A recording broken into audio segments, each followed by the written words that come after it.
Hello and welcome to Bay One. This is Maraxi on Thursday the 1st of December, and we are taking a look at the latest patch notes for Robocraft, which are for the party matchmaking update.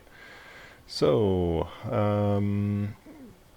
long story short, now there is an improved matchmaking system for parties, so it'll try and more evenly match you up against comparable teams. Now, ELO isn't taken into account just yet, so player ranking level isn't taken into account in this system as of yet, but that is coming pretty soon as I understand it. So yeah, anyway, players in parties are now considered when matchmaking. So previously it really didn't matter. You'd just be matched up against a full team. Parties are marked with a party icon in the loading and pre-battle screens, and each party has a unique party icon color. So you'll be able to see if you're part of the green team, the pink peoples, the purples, or the yellows, etc. So you can see these people are all partied together, these are all partied together, like so the greens, and the way it's matched is it's matched a party of 3 with a party of 3, and a party of 5 with a party of 4, and added in one additional random. So that's how the system is supposed to work. So it's your party size plus or minus 1 is what it will try to match you with. Party players are put before the solo players on top of team lists, so balance changes. So yeah, that's the long and short of the party system. Balance changes. Friction on all cubes reverted to pre-last friction increase. This means friction on all cube types is much lower, which means less snagging and flipping when scraping against the environment. Increased EMP cooldown time from 25 seconds to 50 seconds, which I agree with that. It was a little bit quick to refresh, so it's about half as fast as it was before. Decrease the EMP stun time from 5.5 seconds to 5 seconds. That one I'm not so sure about. I think just changing the cooldown time is long enough. Weapon energy to CPU curve altered. Energy at 0 CPU changed to 20,000 and reduced by 1 for each CPU between 0 and 75 CPU change. 750 plus has more energy available with 2,000 CPU remaining at with 10,000. That should be 10,000 energy remaining at 2,000 CPU. Here's a comparison. So the live energy, so that's what it used to be. So you would see there would be a decline around this point where your bots would just become a lot less energy efficient in some ways. But that actually looks like you're going to have more energy overall as a ramp until you get up to that point. So that's going to be interesting to play with. I would maybe have gone somewhere in the middle, but yeah, that's some interesting stats we got there. Anyway, low and yeah, high Nineveh. Yeah, I don't know about how that'll impact gameplay. We'll have to actually get playing and find out. But overall, it means that those medium range bots are going to have more energy to play with, and the super low CPU bots will have less. So I think that's not so bad. Low and mid-range lasers have been improved. Accuracy damage, but have slightly increased energy consumption. Okay. Low and mid-range plasma have been improved. Damage, DPS, and damage per energy consumed have been increased. So we got the before and after stats here. So overall, the accuracy of the lasers is pretty significantly higher. So that means you're hopefully the what is it called? You know, when the targeting reticle and it gets less accurate as you fire more, hopefully that'll be reduced down. Damage per hit, so damage per hit has been increased by a pretty significant amount. There's a 10 to 20% increase depending on tier. At the top level, not so much, but at the bottom level, it's about 20%. Energy costs is a little bit higher, not super significant, but that hopefully will help bring those weapons back into line, because it was just not really effective to have higher level weapons on your robots. You could get away, I mean, to be honest, Wasps and Hornets were some of the more effective weapons, and the same with Plasma. But now with the increased energy usage, that will change things just a little bit. Low and mid-range plasma have been improved, so we've got a similar story going on with the low and mid-range plasma, but the energy costs have been increased significantly, which I think was needed. Towers now have 4 spines as opposed to 2, so this is actually going to vastly change how you cap towers, and it's actually a pretty significant change. So you no longer have to just shoot off 2 sides, you have to shoot off 4 lines on each one, which will take a lot longer to actually cap the towers, especially if you're doing solo capping. So yeah, it's also going to make it a little bit harder for people or for players just to steal the tower when a team is capping. Tower crystal health has been reduced by 45%. So basically, instead of leaving, in theory, it should really take about the same amount of time to capture.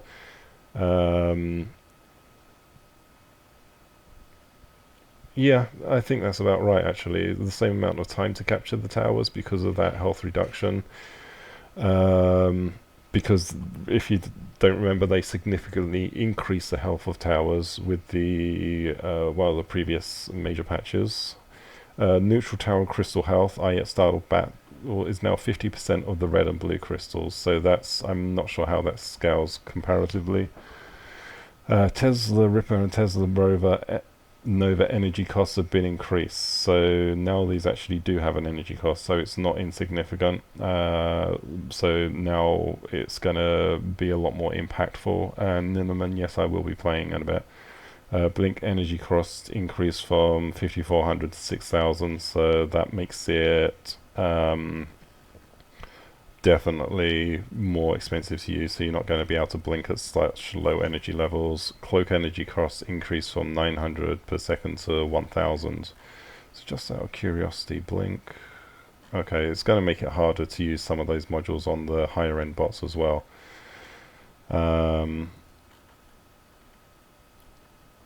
Yeah, cloak energy costs increase from 900 per second to 1000, so you're not going to be able to cloak for anywhere near as long, along with some other changes that happened in previous patch notes. That's going to change things out a little bit.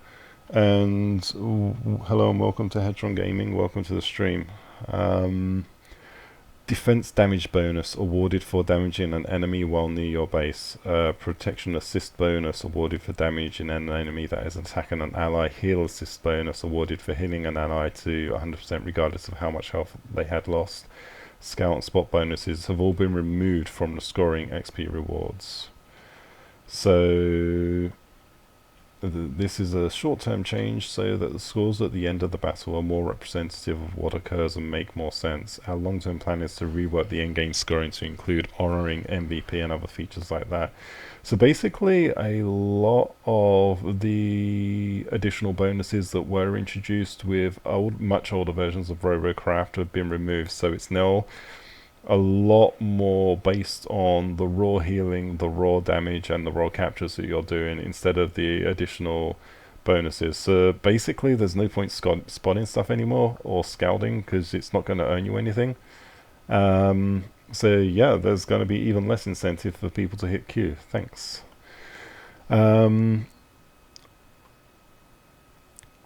Yeah, the healing score nerf, although to be honest, healing without the score nerf on this end is actually getting pretty good experience if you want to run healing as a primary, because you can still earn comparable amounts with it. So yeah, part of this does also help to discourage people that were literally just running 100% heal bots. You need to be slightly more multi-role than that. But anyway, so overall rewards have been increased to compensate for the scores that have been removed, with the aim of giving you the same average XP rewards as before. So yeah, scout spot, protection, blah blah blah, also removed from the overclocker, so clock cycles are only earned for things that you gain score from, mainly to keep score and clock cycles consistent. The Tower Plutonium Crystal Destruction score has been reduced by 30%. So this is something that was pretty noticeable, is that when you are capturing towers and taking crystals from the towers, you could easily get a significant lead just by capturing a tower or getting that last hit, because you'd get the entire run of crystals, the entire destruction bonus for that. And that would put you up to level 4 in terms of OC straight out. So now this will reduce that. So you'll be about level 2.5, maybe just about hitting 3 if you are able to do that. But with the increase in the number of tines on the side, so with the number of connection points, in reality, the ability for a single person to take all of that at one go is going to be reduced down significantly. So you might get one overclock level, but if you've got more than one person capturing that tower, it's more than likely going to be distributed between those players. So I actually agree with that change. It was way too easy for one person to get the entire OC bonus. Rolled back the percent of robot remaining before death from 10 to 20%. This was 25% previously and recently changed to 10, but this caused too many undesired results. We will develop a more elegant solution to the problem surrounding this in a future update. So basically, there's a problem with, especially with high CPU robots, you could still have a functional robot at 20%.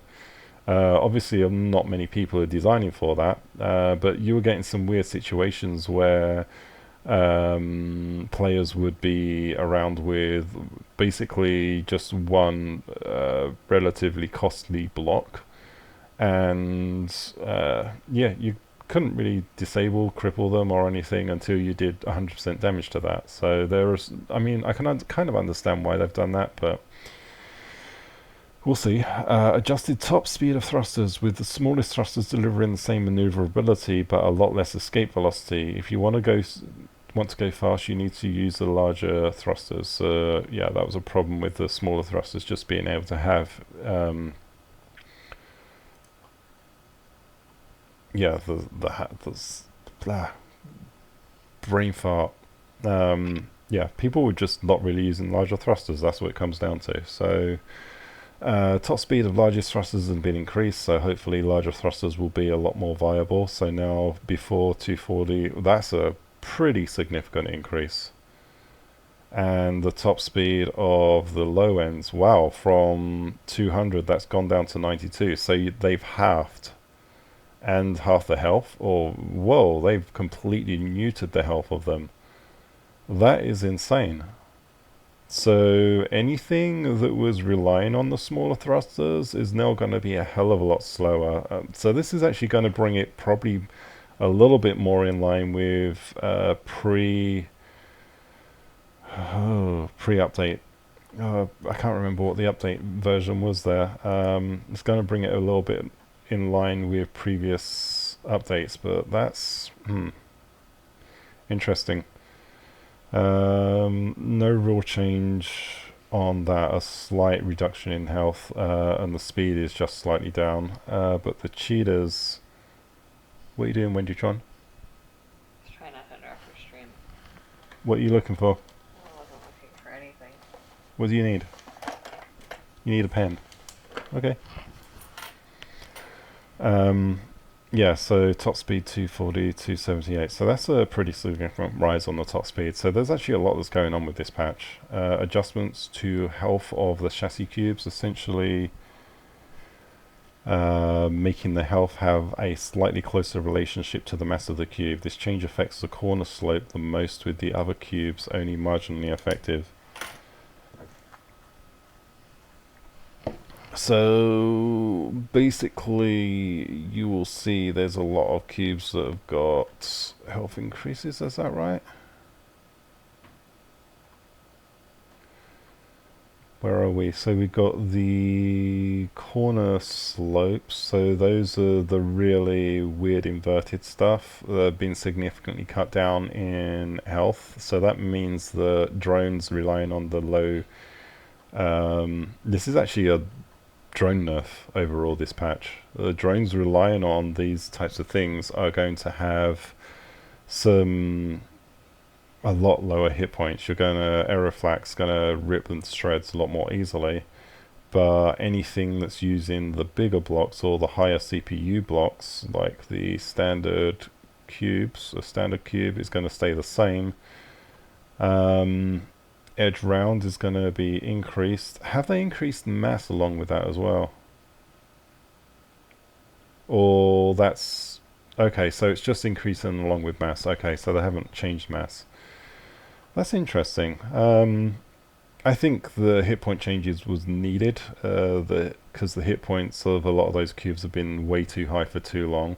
It's definitely going to require some redesigns or redevelopment of some existing robots with that change. But okay, so yeah, this is where we get to the drones. The changes to thrusters and cube health above have been designed to affect certain aerial builds that make use of many smaller thrusters as a core escape and lattice networks of corner slopes as a cage. So basically, goodbye drones. We are very happy for builds like that to exist in the game and not attempting to remove them from the game, and we understand that the engineering of these builds is part of the fun. We are just doing some experiments to see if we can get them balanced, as we feel they are a little overpowered at the moment. So yeah, I think these are welcome changes, long needed. I think the thruster nerf may be a little bit too much, but we'll see. Other changes. From tomorrow, the Able Gamers bundle will no longer be available in Robocraft. For more details and the incredible amount of money raised by the Robocraft community, please click here.